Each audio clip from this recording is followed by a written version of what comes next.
Hi, I'm Brad Moon for Best Buy Canada's blog. Today I'm looking at one of the leading virtual reality headsets and its follow-up, the HTC Vive, launched in 2016, and it was joined by the HTC Vive Pro a few months ago. The question is, what's the difference between these two VR headsets besides their price tags and a flashy new blue paint job for the Vive Pro? They look similar on the surface, and the Vive Pro will still support PCs that meet Vive minimum specs, although for best results a higher-end graphic card is recommended for the Vive Pro. I'm going to start by looking at the original Vive, which was a pretty compelling VR headset when I reviewed it. Pain points included these bundles of cables that put a lot of weight on the head. This particular version has been upgraded with the deluxe audio strap. That's an optional add-on that adds integrated headphones and an improved head strap, but the stock model uses Velcro fasteners, which aren't as convenient. The audio strap also adds additional cables into the mix, as you can see, which makes it just a little more awkward. Now, switching over to the front of the headset, at the bottom center there's a single camera.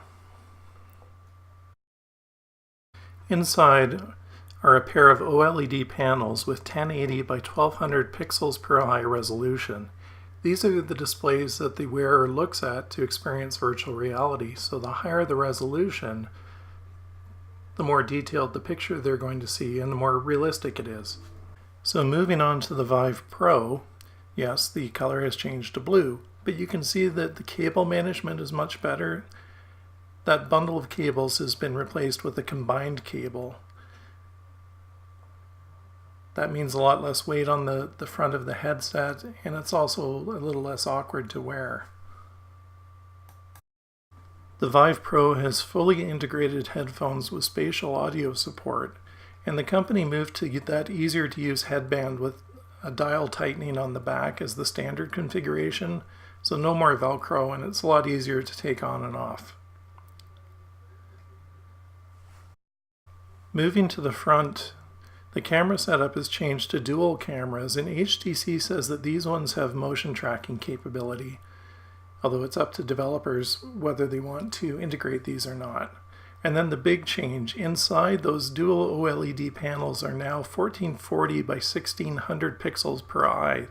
That's 78% higher resolution than the original HTC Vive. Your VR experience is going to be that much more immersive. Now, in terms of the controllers, different colors, but exact same form factor and functionality.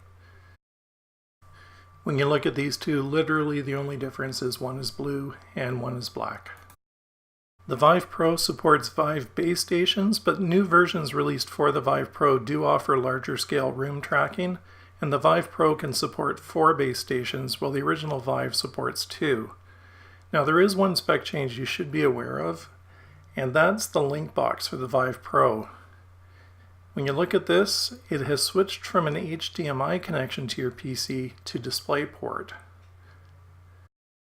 So you'll need a gaming rig with a DisplayPort port, or you could try an adapter. Now, at the end of the day, HTC now has 2 great virtual reality headset options. The original Vive is positioned more as an entry-level high-end system, with the Vive Pro as the new flagship. If you're interested in virtual reality, Best Buy has all the latest and greatest VR and AR headsets and controllers, and the PCs to run them. To learn more about the HTC Vive and Vive Pro, be sure to read my detailed comparison on Best Buy Canada's blog.